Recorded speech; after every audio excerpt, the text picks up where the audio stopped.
안녕하세요. 네, 저는 생각이창 원장 고병재입니다. 자, 오늘 바쁘신데 또 이렇게 자리를 참여해 주시고 너무 감사드립니다. 설명회 좀 다녀오셨나요? 설명회 가면 좀 약간 뭘 공부해야 되는지에 대한 이야기는 해주지만 어떻게 공부해야 되는지에 대한 이야기가 별로 없기 때문에 좀 되게 추상적인 그런 설명회들이 상당히 좀 많이 있는데 오늘 제가 할 설명회는 뭘 어떻게 해야 되는지에 대한 구체적인 것들을 조금씩 짚어나갈 거기 때문에 어머니들도 잘 한번 경청해 보시면 좋은 시간이 되지 않을까 이런 생각이 좀 듭니다. 학생들이 종류가 딱 두 개예요. 아예 공부가 싫은 친구가 있고요. 어머니에 의해서 학원에 오는 친구가 있습니다.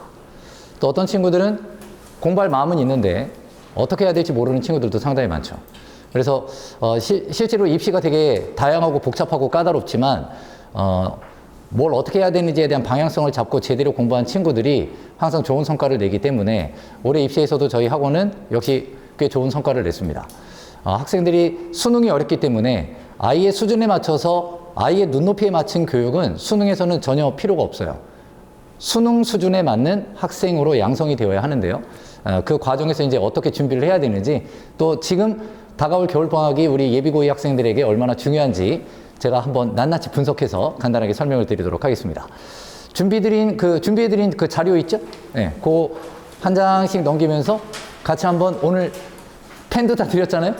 같이 공부하고 가시라는 취지입니다. 네, 어머니도 오늘은 학원에 책상에 앉아 계시니까 아이들의 역할과 똑같이 한번 열심히 한번 알아가 봐 주시기를 바랍니다. 자, 우선 일단은 제가 간단하게 대입 전형에 대한 이야기를 써놨는데 뭐 오늘의 핵심은 이게 아닙니다만 수시와 정시가 어떤 차이가 있는지는 요 정도는 아십니까? 그래도 이제 예비고이니까 대략적으로는 좀 아시나요? 네. 모르는데 고개 끄덕이시는 건 아니죠? 그러니까 수시와 정시의 차이는 내신이 있느냐 없느냐 이런 차이가 이제 가장 기존에는 핵심이었어요. 우리 아이들은 올해 3월 달에 내년 고3이 되면 수능이 어떻게 치러질지를 교육부에서 발표를 합니다. 매년 이제 수능을 볼 학생들이 2학년 3월 달이 될 때까지 그 기간 안에 발표를 하게 돼 있어요. 정부에서 그렇게 고지를 해놨기 때문에 대학이 저희는 내년도에 이렇게 뽑겠습니다 라고 얘기를 하는데요. 지금 현재 예비 고3이 되는 학생들은 서울대, 고대가 정시에서도 내신을 반영하겠습니다. 이렇게 이제 얘기를 했어요. 물론 그 반영 비율이 실제로 크게 차이가 나지 않습니다. 한 1등급과 4등급의 내신의 1등급과 4등급의 점수 차이가 약 한 2.8점 정도 차이가 나요. 그러니까 뭐 이제 전체 영역에서 4점짜리 하나 맞으면 20% 반영하기 때문에 80%니까 4, 8에 30, 3.2점. 그러면 4점짜리를 2점짜리 2개 혹은 이제 수학에서 4점짜리 하나 맞으면 이제 그 간극을 좁히겠다라는 취지이기 때문에 아무래도 학교 공교육을 정상화시키기 위해 서울대 같은 경우는 앞서서 그렇게 제시하는 거는 너무나 당연한데 실제로 내신은 좋은데 내신에 비해서 수능 점수가 잘 안 나오는 친구들을 내신은 별로 안 좋은데 수능 준비가 되어 있는 그래도 이런 저희와 같은 교육 특구에서 충분히 극복이 가능하기 때문에 사실 그거는 큰 의미는 없습니다. 자, 그런 취지에서 지금 이제 수시와 정시의 모집 비율이 보시다시피 지금 여기 보면은 뭐 몇 개의 대학을 빼고는요 거의 대부분 다 조금씩 증가가 돼 있죠. 근데 이제 우리가 수시 모집에서 이 인원을 무조건 뽑는 게 아닌 거는 알고 계십니까? 2월 인원이라는 게 있습니다. 2월 되는 거예요. 네. 그러면 5대5로 같아져요. 그러니까 결국 대학은 확률 게임인데 둘 중에 뭐로 가냐라는 거죠. 수시로 갈 거냐, 정시로 갈 거냐. 근데 아무래도 재학생은 수시가 훨씬 더 유리합니다. 네. 정시에는 재수생이 말도 안 되게 더 유리합니다. 네. 하지만 이제 수시에서도 최저학력 기준이라는 게 있기 때문에 수능 준비가 잘 이루어져야겠죠. 하지만 또 이제 대치나 목동 같은 경우는 정시로 대학 가는 비중이 또 훨씬 더 높죠. 아무래도 이제 여기는 저학년 때부터 착실하게 공부를 한 친구들이 많으니까. 그래서 두 가지를 어떻게 이제 우리가 효과적으로 대비를 하면서 가야 될지를 이제 학생들한테도 제가 겨울방학 시작할 때 이런 자료를 나눠줘요. 이 자료는 어디가라는 대학 포털 사이트입니다. 이게 정부에서 운영하는 건데 과거에는 대학에서 합격 컷을 공개를 안 합니다. 왜냐면 이거 공개하면 본인 대학의 서열화에 몇 등인지가 정해지잖아요. 근데 이거를 이제 정보 공개 차원에서 의무화 시켰어요. 그래서 올해 처음으로 이제 모두가 다 볼 수가 있습니다. 이 사이트에 들어가시면 어머니들 다 편안하게 보실 수 있어요. 저는 압축해서 몇 개 주요 대학만 한번 쭉 나열을 해봤는데요. 제가 이거를 학생들한테 나눠줘요.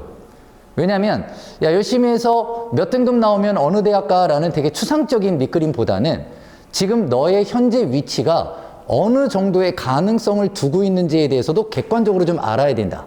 본인이 가고 싶은 대학에 나는 지금 어느 정도 도달해 있는가 혹은 한참 못 미치는가. 이런 것들을 이제 판단하게 하기 위해서 이 자료를 나눠주는데요. 이 내용은 지금 국수탐 100분위 합이라고 되어 있죠. 원점수, 표준점수 100분위 아세요? 요거 들어보셨나요? 원점수, 표준점수 100분위. 네, 원점수는 대학 반영이 안 됩니다. 그러니까 입시의 원점수는 아무 의미 없는 거예요. 예를 들어 국어 같은 경우에 100점 만점 시험인데 100점 만점 받았다고 100점이 들어가는 게 아니라는 얘기죠. 네. 그럼 얘가 100점을 받았을 때 나보다 못한 학생들이 몇 %냐? 이걸 100분위라고 하는 거예요. 그럼 예를 들어 98점을 받아도 100분위가 100이 나올 수 있어요. 뭐 99.9 이렇게 뭐 반영을 거의 잘 안 하고요. 점 단위로 안 하고 그냥 숫자 단위로 해야 점수가 계산이 되니까 그런 식으로 이제 반영이 돼요. 그래서 이제 이 국수탐 100분위 합이 이렇게 이제 있고요. 지금 이게 인문계열입니다. 인문계열 같은 경우에 만약에 우리 애가 여기 지금 스카이에서 서울대 경영대학 경제학부가 커트라인이 292점이죠. 이거는 이제 국어, 수학, 탐구 영역을 얘기하는 거예요. 국수탐 합 100분위 100%로 봤을 때 탐구 영역 두 개를 환산해서 평균 100분위 100을 만들어내는 겁니다. 그래서 요 300점 만점에 원점수가 292점이란 뜻이 아니라 100분위가 292 이런 얘기고요. 대학은 거의 대부분 또 표준 점수를 반영을 합니다. 그런데 대학에서는 100분위로 이렇게 공지를 해놓은 거예요. 뭐 보통 이걸 이제 학생들한테 나눠주면 애들이 꼭 이런 걸 봐요. 갈 수 있겠는데? 이런 이제 생각을 하게 되는데, 그래도 이제, 뭐 이것도 뭐 나쁜 건 아니겠지만, 전체적으로 어떤지를 좀 봐야 되겠죠. 그 작년 수능이, 이제 올해 수능은 지금 한창 치러지고 있습니다, 입시가. 수능은 끝났지만 입시는 지금 한창이죠. 논술도 이제 거의 끝나가고. 근데 이제 실제로 이제 수능이 딱, 진행이 되고 끝나고 나면, 올해 같은 경우도 이제 결과가 나오면 또 요 내용하고는 좀 약간, 달라질 수도 있긴 하겠지만, 이 학생들의 성적에 대한 그 분포도를 보면 요 성적이 커트라인이라고 착각을 하면 안 되고요. 여기 보시면 제가 지금 70컷이라고 써놨죠. 70컷은 뭐냐면 지금 예를 들어 서울대 경영대학 경제학부에 합격한 10명의 학생 중 7등의 성적을 공개합니다. 이런 뜻인 거예요. 이게 50컷, 70컷 이렇게 두 개를 공개하거든요. 50컷이면은 중간이잖아요. 그럼 좀 약간 애매하죠. 그리고 이걸 100컷으로 하게 되면 이 점수를 본인이 알게 되면 좀 민망하잖아요. 내가 문 닫고 들어간 거니까. 그래서 이런 식으로 공지를 한다는 걸 좀 참고를 해두시면 되겠고. 그런데 이제 작년 입시 결과를 보면 여기에 있는 학생들이 인문계 학생이 별로 없어요. 놀랍게도. 여기 있는 학생들이 거의 대부분 자연계 학생들입니다. 되게 안타까운 현실이죠. 3분의 2가 자연계예요. 너무 심하잖아요. 무슨 뭐 10%도 아니고요. 3분의 2. 그래서 요즘엔 학생들이 뭐라고 하냐면 문과 침공이란 말을 써요. 무슨 화성 침공도 아니고 자신들의 삶의 터전을 빼앗는 거죠. 자연계 학생들이 그냥 무조건 다 교차 지원하면 월등히 유리한 거예요. 그러니까 그만큼 지금 인문계 학생들의 수준이 거의 바닥 상태입니다. 자연계를 보면 이제 여기에서 소외된 애들이 저쪽으로 넘어가는 거였어요. 네. 작년에는 약간 눈에 띄는 게 이제 연대 의대가 서울대 의대를 넘겼죠. 점수가 더 높습니다. 뭐 요런 게 있는데 또 요거 보면은 애들 또 자연계들 또 요거 끝에 봐요. 네, 그러면 제가 남학생들은 봐봐야 소용없다 내가 그런 얘기 하는데 네. 제가 이 자료를 학생들한테 주고 책상에다 좀 붙여놓으라고 하거든요. 그리고 올해 입시 끝나고 난 다음에 또다시 만들어서 줄 거예요. 그러면 지금 너의 현재 위치와 가고 싶은 대학의 그 간극이 어느 정도인지를 체감하고 막연하게 공부하지 말고 구체적으로 학습하자. 그런 취지니까 어머니들도 오늘 요거 집에다가 바로 붙여놓으셔도 됩니다. 네. 수시 전형은 두 가지가 있습니다. 학생부 종합 전형. 여기에는 수능 최저 기준이라는 게 거의 없어요. 그런데 상위권 대학은 거의 존재해요. 근데 이제 수능 최저 기준이라고 하는 것이 약간은 그 어감상 학생들을 되게 방만하게 만드는 요인이 됩니다. 왜냐하면 수능 최저 기준이라는 단어가 마치 최저 시급 느낌이 좀 있지 않습니까? 그럼 내가 설마 최저 시급도 못 받을까라는 생각들을 대부분 많이 해요. 근데 올해 수능 최저 기준이 모두 하락했어요. 작년에 비해. 왜냐하면 작년에 고대 같은 경우에는 수능 최저를 맞춘 학생이 32%밖에 안 돼서 너무 많은 인원이 정시로 이월이 돼버린 거예요. 그러니까 입시 전략에 실패인 거죠. 그럼 전국 단위의 주요 21개 대학의 수시 최저 기준 충족률이 몇 %인가 봤더니 50%인 거예요. 딱 절반. 근데 너무 웃긴 게 학생들은 그동안 모의고사를 봤잖아요. 그럼 모의고사를 보고 자기가 어느 정도 맞출 거라는 예상을 했으니까 지원을 하는 거 아니겠습니까? 누가 일부러 무조건 상향 지원을 하겠습니까? 근데 놀랍게도 학생들은 모의고사를 만약에 3번을 봤다. 1등급, 2등급, 3등급. 이러면 본인은 몇 등급이라고 생각하겠어요? 2등급이요? 천만의 말씀. 1등급이라고 생각합니다. 그래서 내가 열심히만 하면 될 거라는 생각에 빠지는 거예요. 2등급이라고 하는 학생도 2등급 나오는 경우가 별로 없어요. 왜냐하면 이 아이들이 선택한 요 3개가 사실은 1, 2학년 때 모의고사에 환상에 젖어 있는 경우도 상당히 많아요. 근데 좀 이따 자료에서도 보시면 알겠지만 1, 2학년 모의고사 성적을 고3 때까지 끌고 간 학생은 30% 정도밖에 안 돼요. 그만큼 재수행이 수능에서 훨씬 더 유리하기 때문에 최저 기준을 맞추지 못하는 경우가 의외로 꽤 많죠. 이 학생부 종합전형을 보시면 지금 내신 등급 컷이 굉장히 높지 않습니까? 어머니들 생각하신 것보다. 네, 이거는 다 모두 자사고 때문입니다. 자사고 때문에 높은 거니까 지금 우리 일반고에서 이 정도 점수 되면 뭐야? 고대 쓸만한데? 큰일 나십니다. 네, 쓰면 그냥 없어져요. 원섭이 날리는 거죠. 근데 대충 이런 게 있고요. 그래서 제가 이 자료는 애들한테 안 줘요. 그건 어차피 이게 더 되게 까다롭습니다. 학생부 교과 같은 경우에는 모두 최저가 있습니다. 왜냐하면 내신이 좋은 지방 학생들에게 너무 유리하죠. 그래서 여기엔 최저가 다 있어요. 거의 다 있다고 보시면 돼요. 그래서 내신도 여기 보시면 거의 앞에 숫자가 완전히 다르죠. 평균만 딱 보시더라도. 네. 어쨌든 뭐 지금 뭐 입시 설명회를 하려고 하는 건 아니니까 대략적으로 이런 자료가 있다는 거 알아두시고 지금부터 제가 이제 수능 공부와 관련해서 이제 본격적인 이야기를 한번 해보도록 하겠습니다. 근데 제가 설명회 하다 보면은 이제 그 예비고일 설명회를 할 때는 어머니들 이 설명회 분위기가 굉장히 부드럽습니다. 네. 그런데 그리고 여기가 꽉 차요. 왜? 가능성이라는 게 있으니까요. 아직 백도아지 같다라는 느낌 때문에 그래? 우리 애가 중학교 때 잘 모르겠어. 그런데 이제 시작이잖아 라고 생각하니까 꽉 차요. 어머니들이 분위기도 되게 좋습니다. 한마디만 하면 빵빵 터져요. 근데 2학년 설명회 보시다시피 그렇게 또 많이 오시지는 못해요 또. 왜냐면 이제 딱 글렀어. 뭐 설명회 듣는다고 뭐 달라지나? 과외 선생님이나 알아봐야지. 이런 어머니도 있고요. 3학년 설명회는 더 심합니다. 3학년은 어머니들이 3학년 설명회는 설명회 안 오시고요. 역술인을 찾아가세요. 그만큼 우리가 이제 현실이라고 하는 것을 하나씩 하나씩 마치 실타래를 풀어가다 보면 객관적인 아이의 어떤 위치가 선명하게 드러나면서 너무 쉽게 포기하는 게 아이들이 제가 지금 고등학교 2학년 정시반 하고 있는데 제가 애들한테도 대면서 뭐라 그러고 하는 게요. 내신을 포기했어요. 그리고 수능을 하겠대요. 이게 다 본인 스스로에게 면죄부를 주고 있는 거예요. 그래서 어머니들의 포기는 학생들의 포기와도 자연스럽게 이어지는 것 같은 그런 안타까움이 있어서 푸념처럼 말씀을 드린 거고요. 자, 우선 일단 수능 국어를 한번 정확하게 한번 보도록 하겠습니다. 자, 수능 출제 과목들이 이렇게 있는데 이건 이미 다들 아시죠?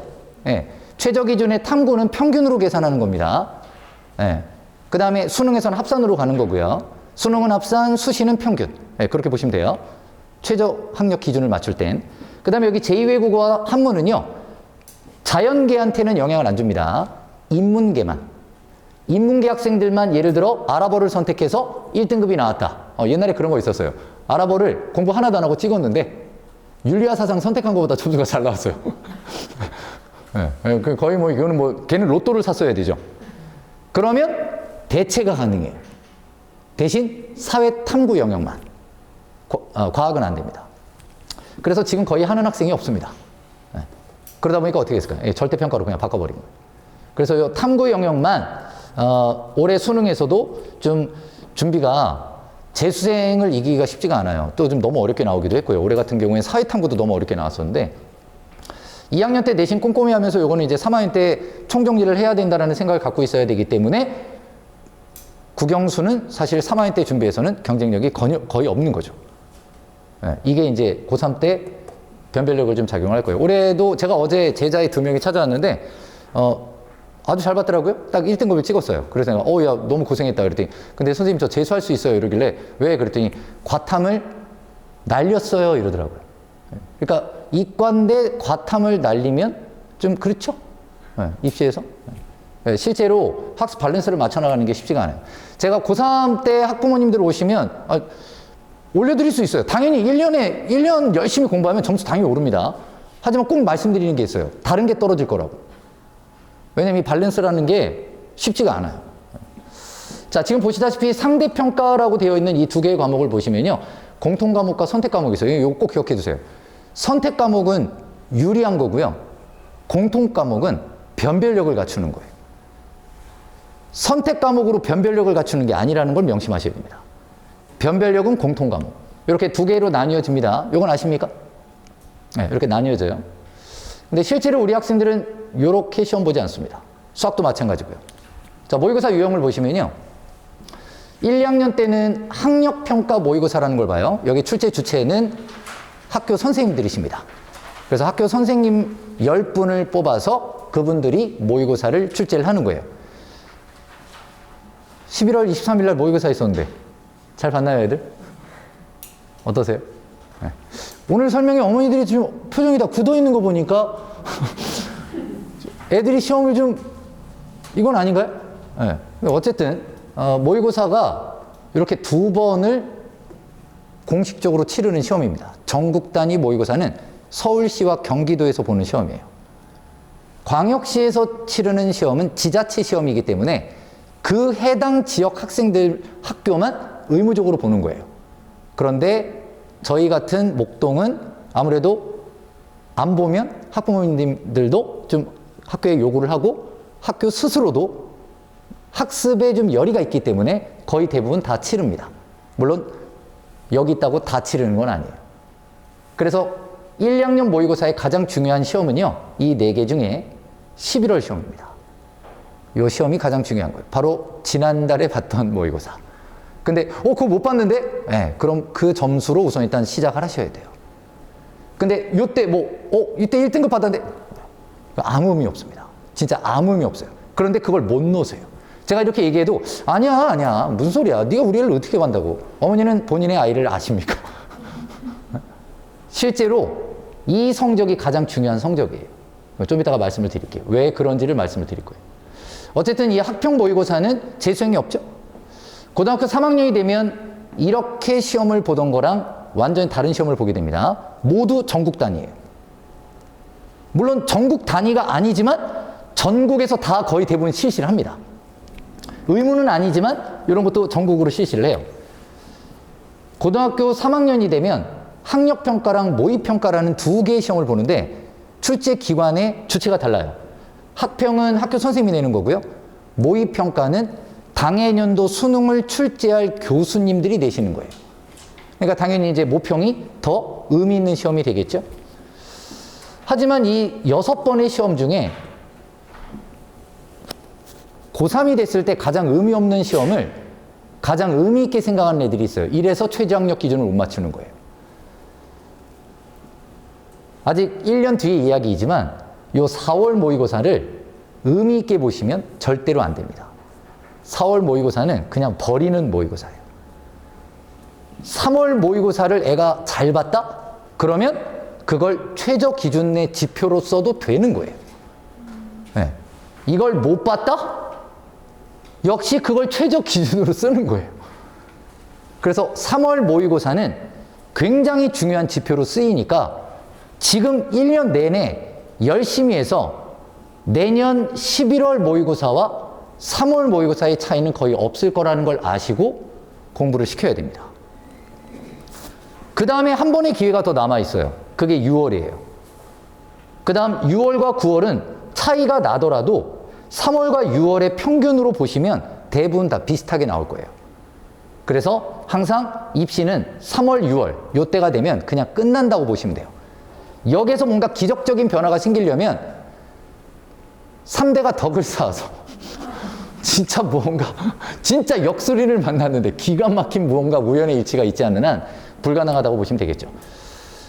그래서 어쨌든 이 모의고사 중에 4월, 7월 얘네들은 의미 없는 모의고사인데 이걸 잘 보면 그냥 맛있는 거 한번 해주시면 됩니다. 넌 이제 잘해 이런 식으로 뭔가 칭찬만 해주시면 되지 이거로 입시 전략을 짜시면 큰일 나요. 네, 무조건 망합니다. 자, 그럼 이제 모의고사가 어떻게 다른지 좀 간단히 설명해 드릴게요. 우리 아이들은 2학년 때까지 지금 1학년에 봤던 모의고사의 형태는 이렇습니다. 달라진 입시 체제가 아니라 아직 선택 과목을 정하지 않은 상태이기 때문에 기존의 입시의 문제와 똑같은 걸 풀어요. 그냥 공통 영역이라고 시험을 봅니다. 화법, 작문, 문법을 줄여서 그냥 우리가 화작문이라고 할 거예요. 이 화법, 작문, 문법을 20분 안에 15문제를 푸는 거예요. 1번부터 15번까지가 화작문이에요. 지금 우리 아이가 만약에 1번부터 15번까지 문제를 푸는데 20분을 초과할 가능성이 있죠?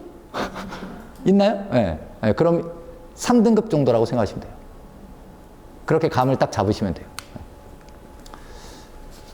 문학과 독서 영역은 16번부터 45번까지 뒤섞여 있습니다. 요 때는. 네. 사실 여기에서 이제 변별력이 생기긴 하지만 고등학교 1, 2학년 학생들은 문학을 좀 어렵게 생각해요. 독서 영역은 후반에 어렵게 나오지 앞엔 다 쉽습니다. 재작년에 3월 모의고사에서 헌법지문 하나 나와가지고 오답률이 80 몇 %가 있는 문제가 나오긴 했었어요. 네. 그만큼 애들이 미천이 없으니까 그런 거지 문제가 어려운 게 아니었습니다. 네. 이랬던 모의고사가 이제 이렇게 바뀌어요. 배점, 시간 다 똑같습니다. 그런데 패턴이 뭐로 바뀌느냐?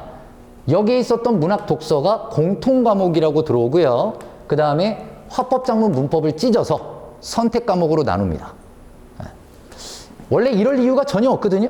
근데 이거 수학을 선택 과목으로 하면서 국어는 그냥 어쩔 수 없이 딸려간 거예요. 이거 어쩔 수가 없는 거예요. 이거 왜 나누는지 이해를 할 수가 없어요.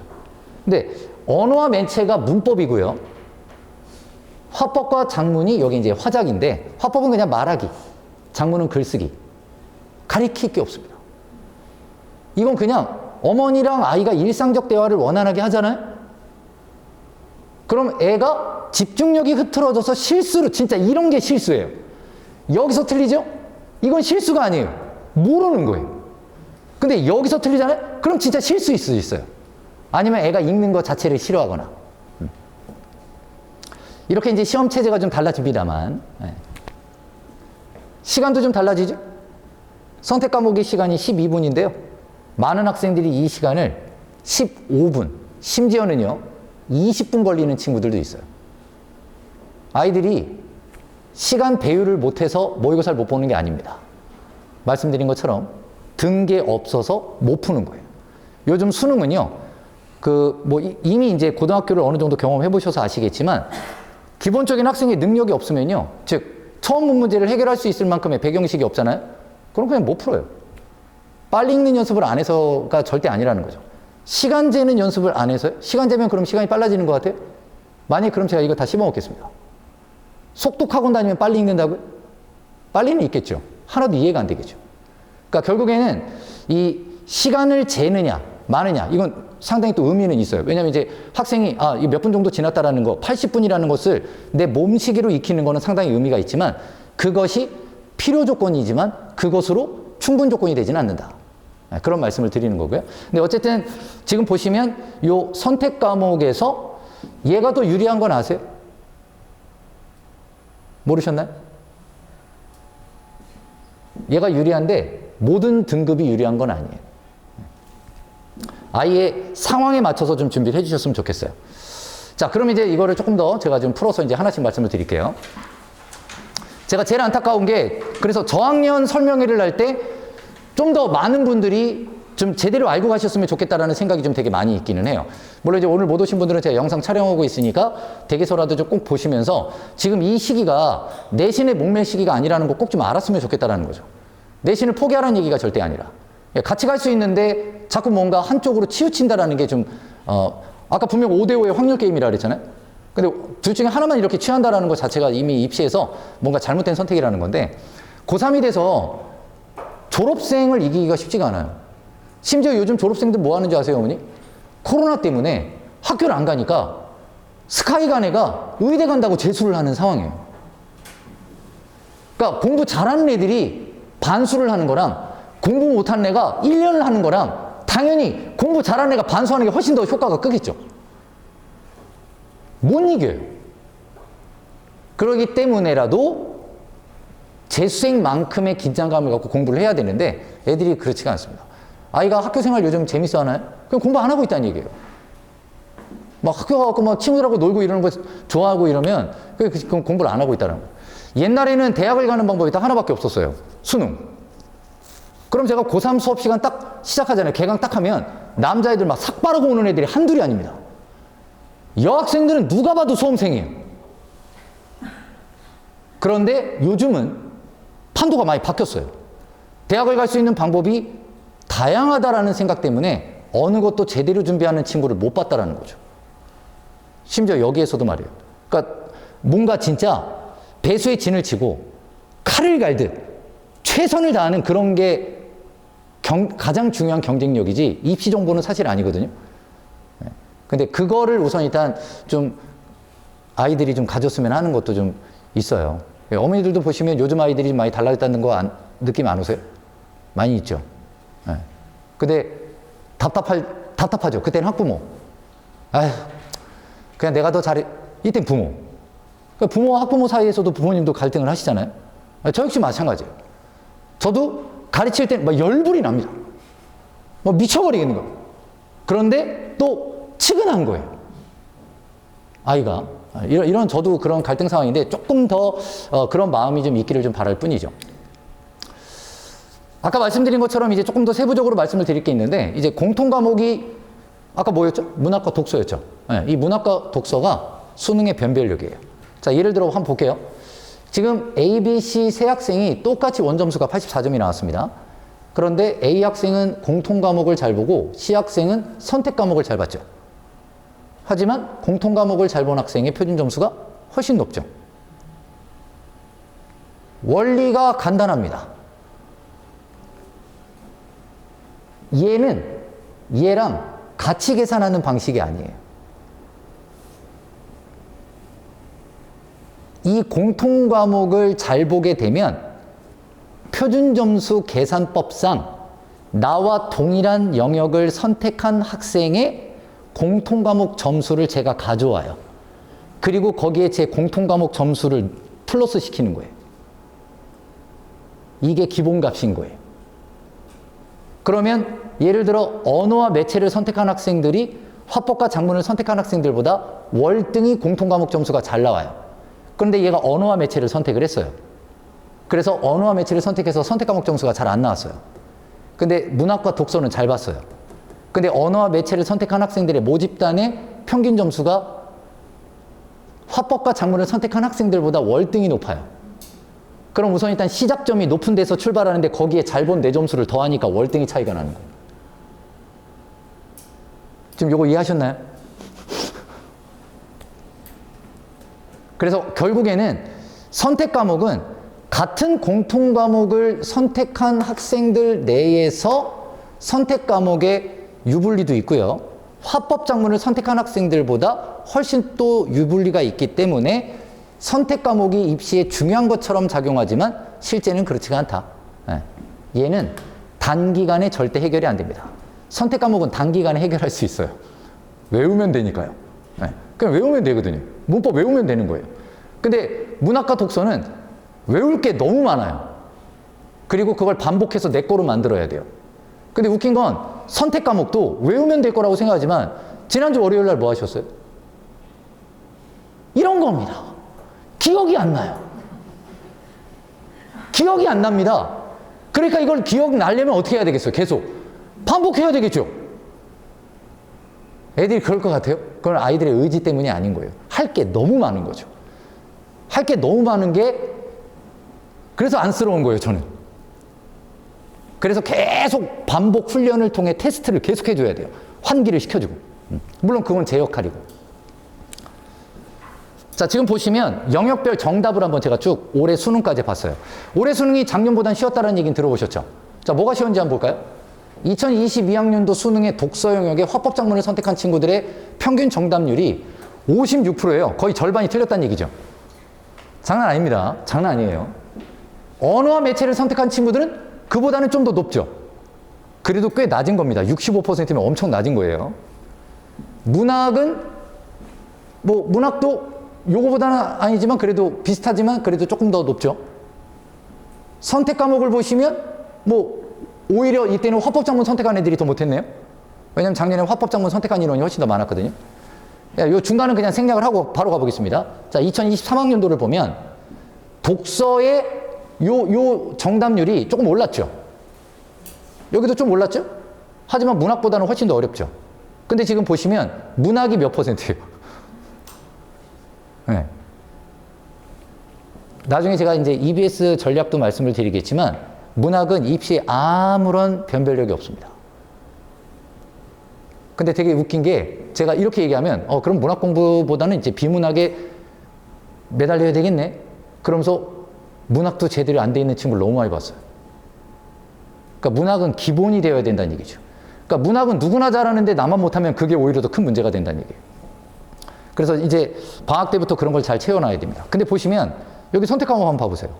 입시가 쉬웠다 그랬죠. 근데 엄매 선택한 친구들이 훨씬 더 이번에 많고 공부도 잘하는 애들이 더 많았는데 작년하고 차이가 없네요.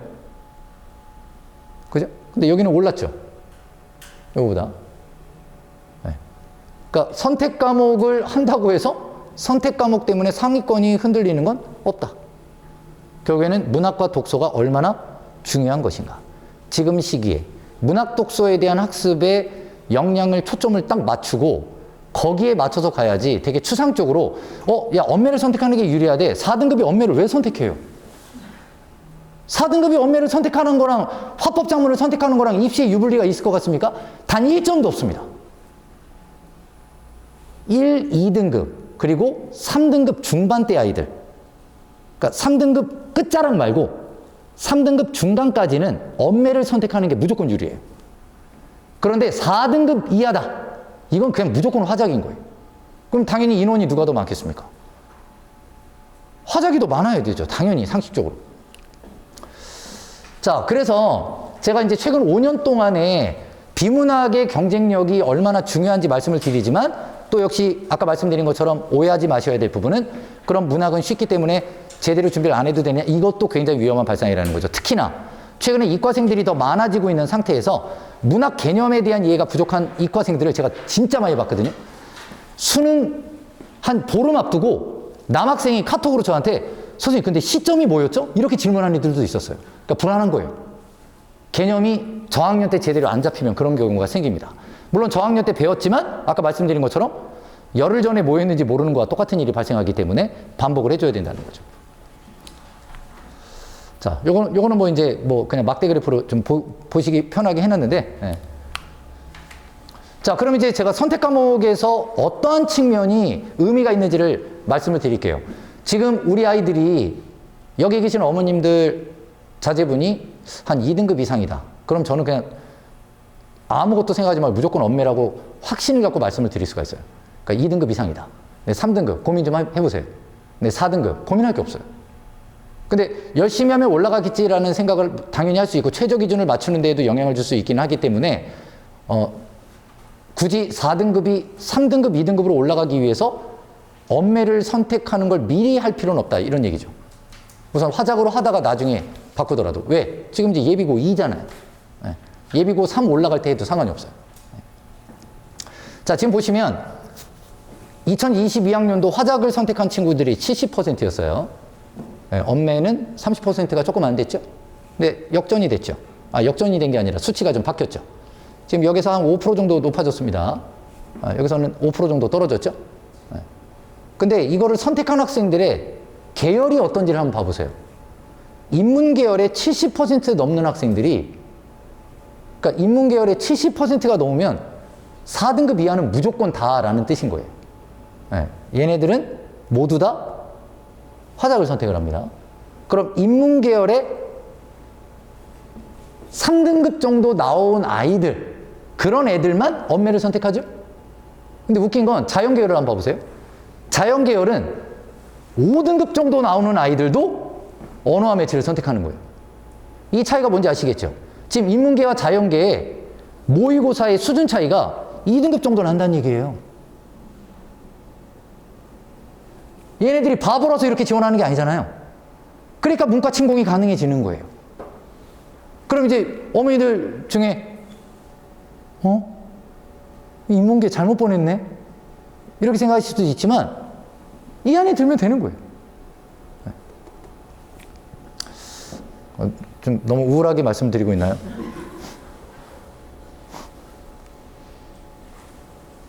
우울한 얘기는 한 귀로 듣고 흘려주세요. 다음부터는 설명회 때 아이들 이름을 명찰로 달아서 좀 해주시면 더 좋을 것 같기도 하네요. 자, 그러면 왜 언매가 확실히 유리한지 제가 잠깐 작년 9월 모의평가 사례를 한번 보여드릴게요. 자, 여기 지금 제가 2등급까지만 해놨죠. 2등급까지만 해놓은 거예요. 3등급 이하는 안 했습니다. 지금 언매를 선택한 친구가 94점을 받았어요. 원점수 94점이에요. 원점수. 95점을 받았어요. 그랬더니 100분위가 100이 나오죠. 근데 화작을 선택한 친구는 다 맞았어요. 근데 100분위가 99죠. 대학은 원점수로 대학 안 가요. 100분위와 표준 점수인 거예요. 그럼 얘는 100점을 받았는데 표준 점수가 135예요. 얘는 95점 받았는데 136이죠. 이게 1, 2등급에서는 얼마나 큰 차이인지를 말씀을 드리는 거예요. 1, 2등급 내에서. 그러니까 1, 2등급 내에서는 어차피 언매를 선택한 학생들이 거의 대부분이에요. 그럼 언매를 선택한 대부분의 학생들이 공통과목 점수가 비슷하면 거기에서 변별력을 갖춰주는 게 누가 더 문법을 제대로 외웠느냐. 이거거든요. 이 메커니즘을 이해하셨죠? 네.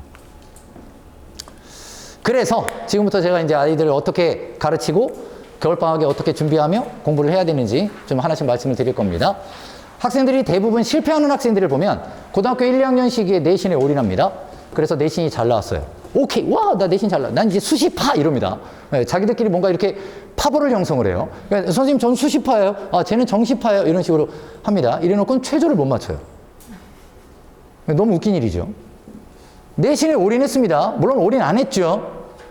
하지만 우리 목동 지역에서 3년 내내 내신 1 찍는 학생들은 카더라죠. 누구라 카더라예요. 사실 이게 진짜 쉽지가 않은 일입니다. 그럼 내신 폭망했어요. 그럼 얘네들은 난 정시파 이러면서 공부를 고3 때 시작해요. 너무 웃긴 거죠. 난 정시파 이래놓고 선생님 이제 저 맘먹고 공부할게요 라고 하지만 사람 그렇게 쉽게 안 바뀝니다. 2년을 탱탱 놀다가 고3 때 공부 시작한다고요? 왜? 거의 변화가 없는 거예요. 그러니까 얘네들은 또 N수생한테 밀려요. 그리고 맨날 상담할 때 울어요. 그럼 뭐라고 말을 못 하겠어요. 내가 야, 너 지금 정신 있는 거 없어요? 이래야 되는데 선생님 속상해요. 이러면서 막 울어요. 펑펑 울어요. 남학생들은 막 손을 덜덜 떨면서 자기가 막 긴장해가지고 막 이러면서도 아, 선생님 열심히 해볼게요. 막 이러면 마음이 또 막 안쓰럽잖아요. 그래, 한번 열심히 해보자. 질문도 많이 하고 이래. 이러면 네, 알겠습니다. 선생님. 그럼 문 열고 나가면서 다시 이렇게 나가는 것 같아요. 여학생들이 맨날 우니까 막 그냥 제 원장실에 휴지만 다 갖다 써요, 지들이. 이 똑같은 악순환의 반복인 거예요. 이걸 좀 도와주셔야 된다니까요. 좀 뭔가 족쳐서라도 이래야 되는데, 어렸을 때 맞아보셨어요? 안 맞아보셨어요? 네? 솔직히. 어렸을 때 어머니한테 맞아봤어요? 안 맞아봤어요, 어머니들? 안 맞아보셨나요? 곱게 살아셨네요. 저희 집은 뭐 삼남매였는데 제가 아니면 누군가는 꼭 맞고 있어요. 네. 그래서 항상 매일이 뭔가 푸닥거리하는 네, 다 바르게 큽니다. 물론 제가 때리라는 얘기가 절대 아니죠. 제가 지금 아동학대입니다. 지금 끌려갑니다. 그게 아니라 부모님들이 보다 더 명확하게 선을 갖고 끌고 가주기를 바라는 거예요.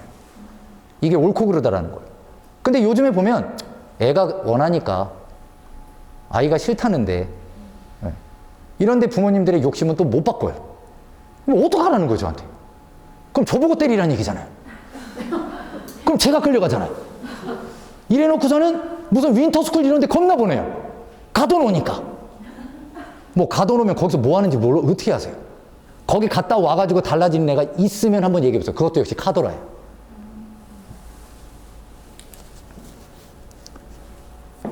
자, 그럼 이제 제가 지금 또 여긴 또 내신도 착실히 하는 친구들이 있을 텐데요. 우리가 이제 보통 내신 공부다, 수능 공부다 결이 다르다는 건 다들 아세요.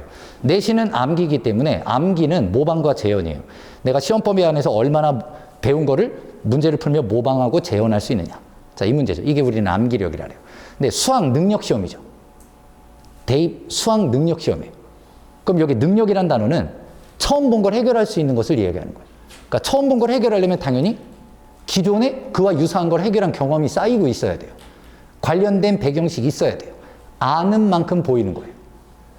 여행을 다녀보셨으니까 처음 간 공항 검색대에서 당황하지 않으시는 거와 똑같은 거예요. 근데 공항을 처음 가면 모든 게 낯설죠? 그러면 당연히 입구 통과하는 것도 시간이 오래 걸 수밖에 없는 거예요. 그러니까 결국 누가 더 많이 알고 있느냐라는 거거든요. 근데 이거를 문제풀이로 해결하면 절대 안 된다는 거죠. 능력을 쌓아야 돼요. 게다가 우리 목동권의 내신, 이제 2학년만 돼도요, 1학년 때보다 확실하게 이제 1학년에 잘하는 아이들 2학년 때 뭐 해야 돼요? 학교에서 밀어주려면 변별력을 쌓아야 되죠. 그래서 수능을 무조건 여기다가 넣는 거예요. 그래서 변별력 있는 문제는 무조건 능력이 있어야만 푸는 문제로 바뀌어요. 고3이 되면 싹 다 목동은 능력 위주의 문제로 가는 거예요. 그러니까 내신 잘하는 학생들 중에 수능 못하는 학생이 별로 없죠. 목동과 대치는 그래요. 근데 지방은 그렇지가 않잖아요. 지방은 3년 내내 모방과 재현 연습하나 하는 거예요. 그러니까 얘네들은 최저를 못 맞추는 거고요. 그래서 제가 좀 학생들한테도 얘기하는 게 1년이라는 이 시간 중에 5월달하고 10월달은 완전 계륵과 같은 시간이 돼버렸어요. 부모님들도 뭐 내신도 끝났고 이번에 또 어머니 칠순도 되시고 고생했으니까 같이 여행이라도 한번 가야 되는데 뭐 내신 끝나고 한 3주밖에 안 되는데 뭘 또 뭐 공부를 하고 그래 또 다음 내신도 있는데 잠깐 쉬게 해야지가 그게 자꾸 징검다리처럼 방만하게 만드는 요인도 되고 있는 것 같은 느낌을 받는 거예요. 그러니까 옛날에는 애들이 내신 끝나도 자 이제 수능 공부해야 되니까 다시 와요. 그래서 열심히 그럼 또 수능 해요. 그래서 뭐 또 질문도 해요. 근데 이거를 뭔가 그런 벽을 자꾸 만들어 놓은 상태에서 아 우리 애는 원래 질문을 안 하니까 이런 식으로 얘기를 하시는 거예요. 물론 성향이 그런 아이도 있겠지만 근데 제가 분명히 말씀드리지만 학생들은 작정하고 공부하는 학생 있습니다. 하지만 방법을 몰라서 공부 못하는 친구들이 분명히 있기 때문에 그런 거 제시했을 때 굉장히 다 열심히 해요. 애들이 등치만 컸지 완전 다 애기들이거든요. 장난이에요. 어머니들도 보시면 할 얘기 더 얘기 안 해도 뭐 아실 테니까. 자 그러면 지금 이제 우리 아이들이 2학년 모의고사를 4번을 볼 거예요. 4번을 보는데 지금 여기를 한번 봐보세요. 아까 저거는 설명했으니까. 자 지금 올해 실시한 제가 11월 거는 요거 전에 만들어가지고 아직 못 넣었어요. 예, 올해 11월은 89, 82, 70입니다. 등급 컷이. 무조건 3등급 이하로는 의미가 없기 때문에 3등급까지만 끊는데요. 지금 보시면 올해 3월 달에 예비 고위 학생들, 고위 학생들이 처음 실시한 모의고사에 문학에서만 킬러 문제 하나. 맞죠? 9월 달에 본 문제에서는 문법 킬러 문제 하나, 독서 킬러 문제 3개, 문학 킬러 문제 4개, 8개죠. 근데 되게 웃긴 게 뭐냐면 여기는 어려운 문제가 하나밖에 없었죠. 근데 등급 컷이 1등급 컷이 85죠. 그 애들이 다 머저리 같은 거예요. 근데 너무 웃긴 건 킬러 문제가 8문제였죠. 근데 1컷이 95죠. 보이세요? 자, 등급 간의 가장 핵심적 점수 차는 6점에서 최대 8점이에요. 6점에서 최대 8점. 근데 여기 보세요. 지금 몇 점 차이죠? 2등급하고 3등급하고 10점 차이죠. 몇 점 차이죠? 10점 차이죠? 지난달 11월 23일 날 치러진 모의고사 89, 82, 72예요. 89, 80이면 몇 점 차이죠? 7점 차이죠. 이건 정상적인 거예요. 근데 2등급하고 3등급이 몇 점 차이죠? 10점 차이죠. 얘네들 3학년 돼서 못 바꿔요. 물론 애들한테는 얘기 못 하는 거죠, 제가. 하지만 얘네들은 재수생이 끼는 순간 더 떨어져요. 그럼 이제 3등급은 그래도 퍼센트가 좀 넓으니까 그 안에서 움직일 거예요. 그래서 3학년 때는 힘들다라는 거예요. 지금 아이들이 겨울방학을 어떻게 보냈느냐가 여기서부터 효과가 나타나기 시작하는 거예요. 여기서 바로 나타나는 게 아닙니다. 근데 여기서부터 나타나는 거죠. 그래서 우리 아이가 6월 모의고사는 큰 의미가 없지만 그래도 이제 9월, 11월 이렇게 넘어가면서 이 점수가 어디에 위치하게끔 만드느냐가 이제 어머님과 제가 함께 노력해서 만들어야 되는 과제다. 이렇게 좀 알아주셨으면 한다는 말씀이죠. 자, 그러면 이제 아이들은 1년 동안 뭘 공부해야 되는지 제가 말씀을 드릴게요. 1년 동안 제가 여러 특강을 통해서도 그 다음에 우리 정규반 수업에서도 이걸 되게 중요하게 다룹니다.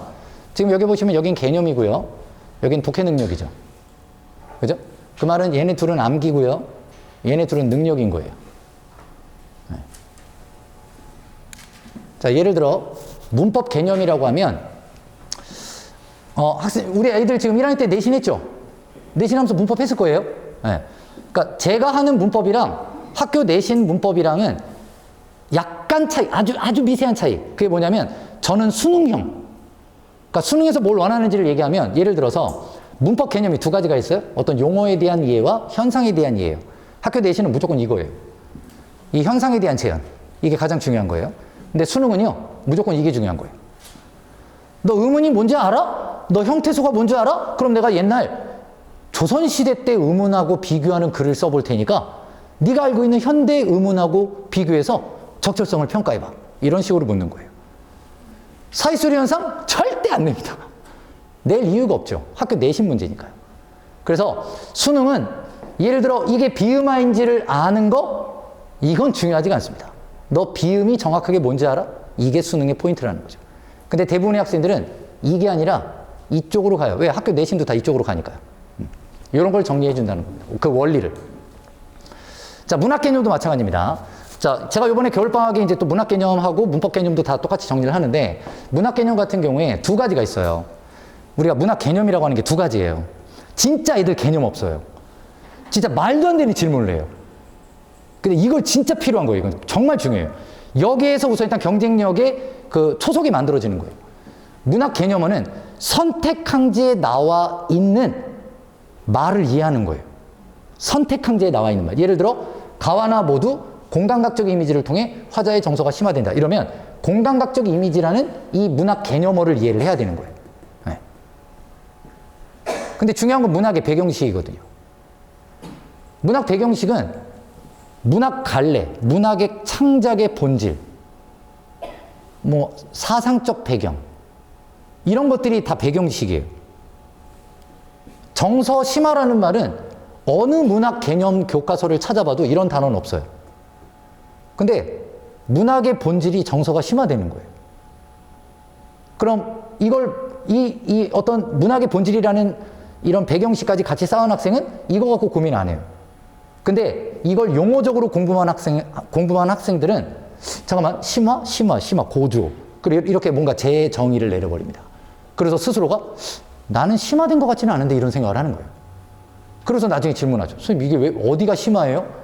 라고 물어봐요. 시 자체가 심화야. 그럼 에이 뭐 이래요. 그게 문학의 본질인데 그런 기본적인 거죠.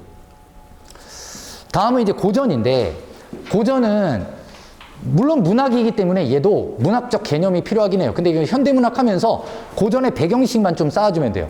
예를 들어 유교의 수직적 세계관이라든가 불교의 윤회사상이라든가 도교의 무의자연사상이라는 이 세 가지가 기반이 돼서 창작이 되는 게 고전시예요. 근데 중요한 건 못 읽어요. 이게 가장 큰 문제라는 거예요. 고전은 아이들이 읽지 못하는 문제, 고전 어휘의 문제 때문에 문제의 수준은 되게 낮습니다. 그런데 문학에서 킬러 문제로 나오는 건 거의 대부분 소설 아니면 고전시예요. 네. 그래서 예를 들면 이런 거죠. 이런 걸 이제 읽을 수 있냐라는 거예요. 이거를 제가 이렇게 읽은 거잖아요. 그럼 여기서 이걸 띠집이라고 읽을 줄 알아야 되겠죠. 이제 읽는 원리는 알려주면 애들 금방 합니다. 근데 중요한 건 뭐냐면 띠집이 초가집이라는 걸 알아야 되겠죠. 읽고 난 다음에도. 이렇게 읽기 능력과 어휘력이, 물론 이거는 이제 엄청난 테스트를 매번 할 거예요. 아까 말씀드렸죠? 애들 한 번 외우면 그 다음에 계속 읽는다고. 이걸 여러 차례 반복을 해서 할 거고. 예전에 그 예비고1 특강이나 이런 거 들은 친구들이 있으면 아마 조금이라도 좀 알고 있을 거예요. 자, 마지막에 이제 비문학 독해 능력인데, 비문학은 이제 요즘은 좀 약장수들이 많이 없어졌어요. 옛날에는 문제 푸는 스킬을 마치 비문학 독해법인 것 마냥 얘기하는 사람들이 많았어요. 근데 그런 사람들이 실제 수능 시험 보면 한 4등급 나올 겁니다. 이제 단언컨대. 이걸 기술적으로 푼다라고 착각한다라는 건 진짜 큰 오산이에요. 기술의 문제가 아니라는 거죠. 결국에는 이제 지식의 문제인데, 비문학 독해를 위해서는 이렇게 4가지가 필요한데요. 사실 되게 여기에 많이들 집착을 해요. 여기에. 근데 사실 독해력 이게 다예요. 의도 파악하라고요. 그럼 그래서 말하고자 하는 의도 파악하라고. 근데 애들이 이거 못할 것 같습니까? 그럼 평소에 대화를 못한다는 얘기예요. 말이 어렵고 단어가 생소하니까 확신이 없는 것 뿐이에요. 결국은 이 문제가 아니고요. 이 문제와 이 문제인 거예요. 제가 간단하게 말씀을 드릴게요. 애들이 얼마나 한자어를 거부하느냐. 제가 일부러 수업 시간에 한자 많이 쓰거든요. 그럼 애들 그려요. 이렇게 막 그리면. 그런데 그려도 써. 고전시. 제가 지금 예비고 1특강 하면서 맨날 퀴즈를 하고 있는데 제가 똑같은 문제를 3번 냈거든요. 3번 다 틀린 애들이 있어요. 고전문학은 우리말로 창작됐다. 고전문학은 한자로 창작됐다.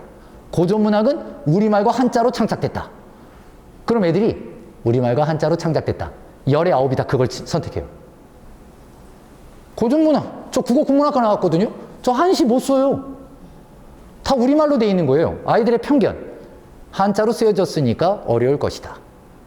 이런 착각을 갖고 있는 거예요. 예외적으로 한시가 국문학의 범주에 들어온 거지, 고전문학 자체가 한자와 우리말로 쓰여졌다라는 착각을 아이들이 만들어낸 거거든요. 네. 이건 비문학 할 때도 고스란히 드러나요. 예를 들어 피고인, 피의자, 피해자, 피보험자면 앞에다 피는 받다, 당하다라는 뜻이잖아요. 양도, 양수, 인도, 인수, 매도, 매수하면 모두 주다, 받다의 의미잖아요. 이걸 개별적으로 공부하면 안 된다라는 거죠. 한자적 의미만 간단하게만 이해를 해도 여기 외의 것들도 같이 따라오는 거죠. 이런 학습이 먼저 어휘학습이라는 걸 알려드리고 싶은 거예요. 그러니까 어휘학습을 영어 단어 외우듯이 하면 안 됩니다. 다음 2번째. 이거는 이제 제 수업이 갖고 있는 가장 또 장점이기도 한데, 문해력을 키워주는 연습을 많이 해요. 예를 들어서 여기 문장이 있어요. 증거 능력이 있다고 해서 증명력이 있는 게 아니다. 이런 문장이 나오잖아요. 그럼 애들이 이게 머릿속에 이해가 되지 않고 그냥 밑줄로 타협하는 경우가 많아요. 그냥 사실 확인하는 거죠. 그러니까 증거 능력이 있다고 해서 증명력이 있는 게 아니야. 증거 능력이 이러면 이제 이걸 머릿속에 넣는 애가 있어요. 그럼 이제 무조건 시간 오래 걸리는 거예요. 무조건. 기억에 의존하는 친구들 10의 9입니다. 이걸 그대로 이해하는 친구들은 별로 그렇게 많지는 않은데요. 우리가 보통 말을 표현할 때 A인 것이 반드시 B인 것은 아니다. 이렇게 말을 표현하는 경우가 있어요. 이것은 A가 B를 포함한다는 뜻이에요. 그러면 증거 능력이 증명력을 포함한다는 뜻이잖아요. 그러니까 이 원리를 지금 수업하는 건 아니지만, 그러니까 제가 말씀드리고자 하는 건, 학창시절에 영어 수거 표현 외우셨죠? cannot A to B, 막 이런 거 외우지 않았어요? 저도 엄청 외웠었는데, 그래서 아직까지 기억을 해요. 아무리 강조해도 지나치지 않는다. 우리 말도 수거 표현처럼 관용적으로 만들어진 문장의 정형화된 패턴이라는 게 있어요. 거기에 구체적 정보들만 바꿔 끼면 새로운 글이 만들어지는 거예요. 이런 것들이 있습니다. 자, 예를 들어 또 이런 거예요.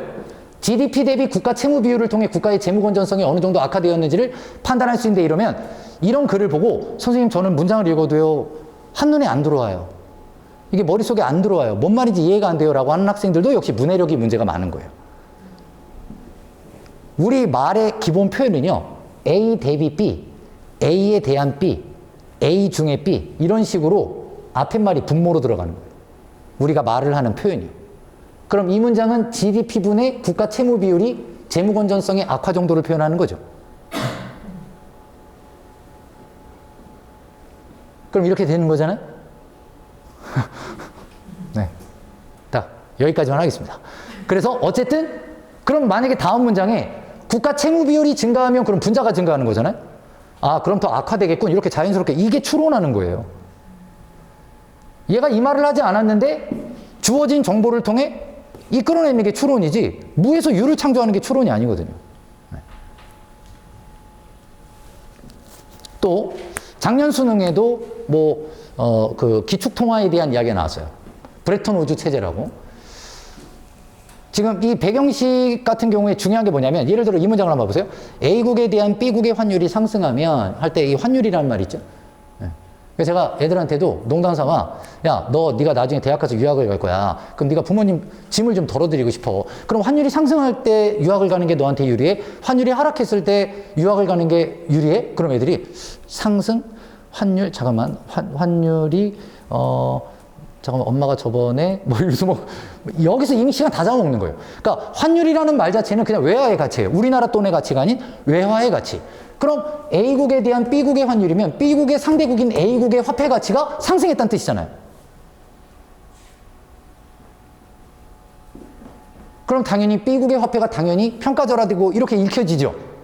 근데 애들은 이 단어가 짜증이 나기 시작하는 거예요. 왜 당연해? 왜? 이런 짜증이 나는 거죠. 고등학교 1학년 모의고사나 2학년 모의고사는 제가 말한 것처럼 이걸 풀어줘요. 그래서. 그러니까 외우지 않아도 된다라고 착각을 하는 거예요. 수능은 다 생략이에요. 그러니까 이렇게 바로 다이렉트로 가는 거예요. 그래서 이런 것들을 제가 짚어주는 게 이제 수업에서 이제 나중에 다 끝나면 정리도 해줘요. 이렇게 책으로 만들어 줘요. 외우라고. 아까 말씀드렸죠? 배우는 건 의미가 없어요. 반복해서 자기 거로 만드는 거니까. 자, 우선 일단 이런 것들을 이제 배울 거라는 걸 좀 알아두시고 어머니들도 이런 걸 배워야 된다. 하다못해 제 수업을 못 듣더라도 누구한테 수업을 듣더라도 이렇게 배워야 한다. 그냥 관심이 필요한 아이가 있어요. 그러니까 동기부여가 필요한 아이들. 그런 애들은 오히려 제 수업 들으면 되게 좀 속상해요. 못 알아듣는 자기를 되게 탓해요. 이런 친구들은 오히려 저는 정규반을 더 원합니다. 정규반에서 차라리 선생님하고 기본 실력을 조금 쌓아놓고 난 다음에 나중에 들어라. 근데 기본기도 어느 정도 있다? 그럼 학년이 상관이 없어요, 사실은. 자, 우리 이제 겨울방학에 정규반하고 재수업하고 이렇게 두 가지로 나뉠 거예요. 그 다음에 학생들은 모의고사 클리닉 수업을 따로 하게 될 거고요. 이 모의고사 클리닉은 말 그대로 이제, 매주 모의고사를 보는 연습을 할 거예요. 근데 저번에 학부모님께서 좀 약간 조언을 해주셔가지고 방학 때 혹시라도 학원에 나와서 모의고사를 풀고 싶은 친구들은 학원에서 아이들 시간 제고 푸는 연습도 좀 같이 시킬 거예요, 이거를. 네. 근데 집에서 풀어와도 상관없고요. 네. 그래서 우선 일단 요 수업이 뭐가 진행되는지 이렇게 참고를 해주시면 되겠고요. 특히나 이렇게 5월달 같은 경우나 10월달 같은 경우에 제가 일부러 10월달도 이렇게 따로 특강을 해놓잖아요. 네. 제발 이때 공부 좀 하라, 이런 얘기입니다. 그래서 필요한 거를 이때 또 수업한다라는 거 참고해 주시면 되겠습니다. 자, 우선 일단 강의 교재는 제가 아직도 교재를 완성을 못했습니다. 매년 좀 교재를 업그레이드 시키고 새로운 문제집을 넣다 보니까. 근데 이제 교재 편성의 기본 원리는 이래요. 어머니들께서는 학생들의 모의고사, 매주 모의고사 성적표만 받으시게 되겠지만 아이 교재를 한번 이렇게 좀 슬쩍 꼭 좀 봐주세요. 제가 비문학 수업하면서 분홍색이랑 노란색이랑 초록색 형광펜을 써요. 물론 애들한테 갖고 오라고 하고 부모님들한테도 부탁을 했는데 남학생들 모나미 하나 딱 들고 와요. 그래서 제가 다 주거든요. 그게 체크가 돼 있는지 꼭 봐주세요. 그럼 얘가 수업을 제대로 들었는지 안 들었는지. 만약에 잘 못 들었잖아요? 그럼 매주 제가 동영상 찍거든요? 그럼 동영상을 다시 보게 해서라도 꼭 반드시 자기 거로 만들고 가게 해주셔야 돼요. 그러니까 저한테 맡기시는 건 안 됩니다. 그리고 누구한테 맡겨도 그건 안 되는 거예요. 그리고 난 다음에 제가 예를 들어 요걸 공부를 했잖아요? 이런 걸 하나 공부했어요. 예를 들어 3단 문법과 관련된 독서지문, 논증이 무엇인지를 알려줬어요. 그와 관련된 문제들을 뒤에 다 수록하거든요? 그럼 이거를 애들이 풀리게 할 거예요. 이게 풀려 있는지를 꼭 확인하셔야 돼요. 수업을 지가 풀고 난 다음에 나중에 점검을 받아야 되는데 푼 척하는 애도 있고요. 진짜 그런 친구는 거의 없지만 지는 안 풀어놓고 원장님한테 혼나니까 친구 거를 또 그냥 막 이렇게 답만 체크해 있으면 또 뭐라고 하니까 대충 이런 애들도 있어요. 어머니들이 고운 것만 아이들하고 좀 약간 대화를 많이 그렇게 좀 해주시면 좋을 것 같습니다. 자, 성적표 이렇게 매주 나가고요. 그 다음에 제가 애들 질문을 많이 받아요. 우리 정규반에서도 선생님들도 질문을 상당히 많이 받습니다. 요즘에 아이들이 옛날보다 훨씬 더 질문 잘하는 것 같아요. 왜냐면 이게 매체에 더 익숙한 것 같아요. 그래서 저도 시간 날 때마다 계속 애들이 이제 질문에 답을 해주고 이러는데, 단어를 몰라도 질문하라고 해요. 제가 심지어는. 아니면 나한테 배운 게 아니어도 이해가 안 되면 질문하라고 얘기를 해요. 이렇게 뭔가 한번 물꼬를 트는 게 되게 중요하다는 거예요. 그러면서 대화를 하면, 그럼 제가 애들 번호 다 저장하거든요, 저한테. 물론 제가 하는 게 아니라 직원분들이 해주지만 다 저장을 해놓잖아요. 그럼 애들이 막 선생님 토요일 날 수업 듣는 뭐 신목고 고병재입니다. 뭐 안녕하세요. 제가 이러면서 서론이 너무 길어요. 그래서 제가 야 니네 자기소개하지 말고 궁금한 것부터 바로 물어보라고. 그러면 질문이 선생님 13번 이해가 안 돼요. 이런 식으로 질문을 해요. 13번에 뭐가 이해가 안 되는지를. 그러니까 질문하는 것도 실력이에요. 그걸 제가 다 잡아줄 거예요. 네, 그런 식으로 이제 좀 진행을 할 거고요. 영상 이제 참고해서 볼 수 있다라는 거. 자, 그 다음에 수업 진행 방식 요거 좀 확인을 해 주시고요. 그 다음에 모의고사는 아까 말씀드린 것처럼 현장에 나와서 풀 수도 있게 해드리겠습니다. 제 수업은 지금 요번 겨울에 문학하고 독해, 독해 먼저 할 거예요. 독해 먼저 하고 그 다음에 문학 할 거거든요. 6주, 12주예요. 그래서 여름방학에도 있고 겨울에도 있는데 내용이 완전 달라요. 그래서 두 개 다 특강은 듣는 게 가장 좋아요. 만약 상위권을 갈 생각이 있다 그러면 필수라고 저는 확신해요. 아마 목동뿐만 아니라 다른 지역 어디를 비교해 봐도 대치도 마찬가지지만 수업의 질적인 내용은 뭐 제가 확실하게 보장할 수 있으니까 상위권이 되고자 한다면 꼭 그렇게 해주시고, 그래서 여름방학에는 따로따로 들으셔야 되거든요. 왜냐면 여름방학은 7주밖에 안 되기 때문에 제가 강좌를 따로따로 열어요. 근데 겨울은 12주가 되니까 한 강좌만 하시면 예를 들어 수요일이면 그냥 다 듣는 거예요. 대신 엄매를 만약에 하겠다라고 하시는 분들이 질문이 많은데, 엄매를 하는 건 제가 딱 이렇게 정리를 해드릴게요. 우리 애가 1학년 때 내신에서 문법을 착실하게 공부했다. 그러면 들어도 좋아요. 근데 우리 애가 1학년 때 내신을 제대로 잘 안 하고 문법도 되게 어려워하고 잘 힘들어한다. 그러면 고3 올라갈 때 듣게 하세요. 아니면 여름방학에 듣게 하세요. 제가 엄매는 방학 때마다 매번 특강을 해요. 물론 똑같은 수업이기 때문에 한 번만 딱 들으면 끝나요. 그럼 나머지는 본인 몫이에요. 근데 나중에 시간이 지나서 만약에 이해가 안 된다. 그럼 예전에 한번 들었던 친구는 무조건 강의를 다시 다 열어줍니다. 다시 들을 수 있게끔. 그러니까 인터넷에 떠도는 문법 강의들이 많은데 다 되게 피상적이에요. 그러니까 간단하게만 설명하고 넘어가서 되게 압축 강의들이 많은데 수능은 그렇게 대비해서는 엄매 고득점 할 수 없어요. 그래서 정말 자세하게. 자, 그렇게 봐주시면 되고요. 저희가 지금 이제 관이 2개거든요. 그래서 제가, 요게 지금 나뉘어지는데, 최대한 제가 진도를 비슷하게 맞춥니다. 근데 혹시 안 맞을 가능성은 약간은 있지만 거의 없다고 보시면 되고요. 이날 등록했는데, 이날 듣는다면 관이 바뀌는 걸 좀 참고해달라는 거죠. 그러니까 예를 들어, 수요일 날 신청했는데, 이번 주에 수요일 날 못 와요. 일요일도 시간이 안 돼요. 그럼 금요일하고 토요일 날 시간이 돼서 수업을 들어야 되면 2관으로 오셔야 된다는 거죠. 그것만 좀 참고를 해주시면 되겠습니다. 그 다음, 우리 고2 정규반은 아까 말씀드린 것처럼 조금 아이가 기본기가 좀 다져야 되겠다. 그리고 애매한 친구들이 있어요. 기본기도 다지면서 원장님 수업도 듣고 싶은데 이러면 두 개를 같이 듣는 분도 계세요. 네, 그렇게 참고해서 마무리를 짓도록 하겠습니다.